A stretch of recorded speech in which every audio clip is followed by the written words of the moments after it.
जय माता दी। जीवित पुत्रिका व्रत कथा। नर्मदा नदी के पास एक कंचनवटी नाम का नगर था। वहाँ के राजा का नाम मलाई केतु था। उसी नर्मदा नदी के पश्चिम और बालूहटा नाम की मरुभूमि थी, जिसमें एक विशाल पेड़ पर चील रहती थी और उसी पेड़ के नीचे एक सियारिन भी रहती थी। चील और सियारिन दोनों ही पक्की सहेलियां थीं।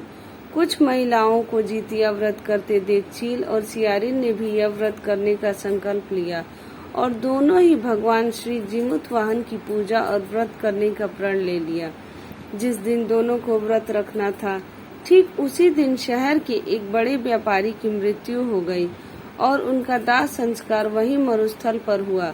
मुर्दा देखकर सियारिन को भूख लगने लगी और वह खुद को रोक नहीं पाई, जिसके कारण उसका व्रत टूट गया। परंतु चील ने खुद पर संयम रखा और पूरी श्रद्धा और नियम से अपना व्रत पूरा किया और अगले दिन व्रत का पारण भी किया।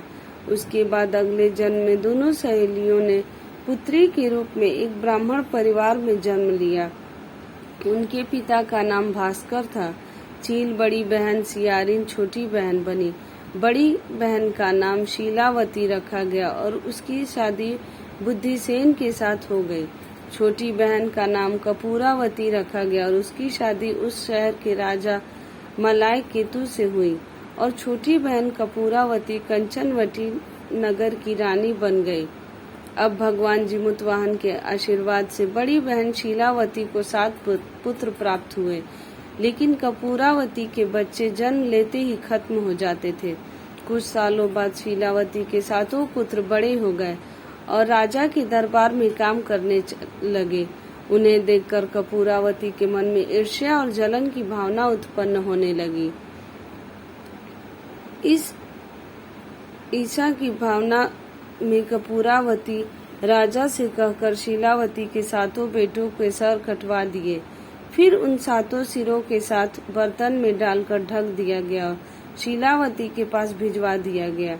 यह सब देख भगवान जिमुतवाहन ने मिट्टी की सहायता से 7 भाइयों के सर बनाए और सभी सिरों को धड़ से जोड़कर उन पर अमृत छिड़क दिया, जिसके कारण वे 7 भाई फिर से जिंदा हो गए और घर लौट आए। रानी ने जो कटे सिर भिजवाए थे वह सब फूल बन गए। कपूरावती समाचार पाने को बहुत व्याकुल थी, लेकिन जब उसे इस बात का पता चला तो वह अपनी बड़ी बहन के घर गई और वहां सबको जिंदा देखकर आश्चर्य में पड़ गई और बेहोश हो गई। जब कपूरावती होश में आई तो उसने अपनी बड़ी बहन से यह सारी बात बताई और अपनी गलती का पछतावा किया।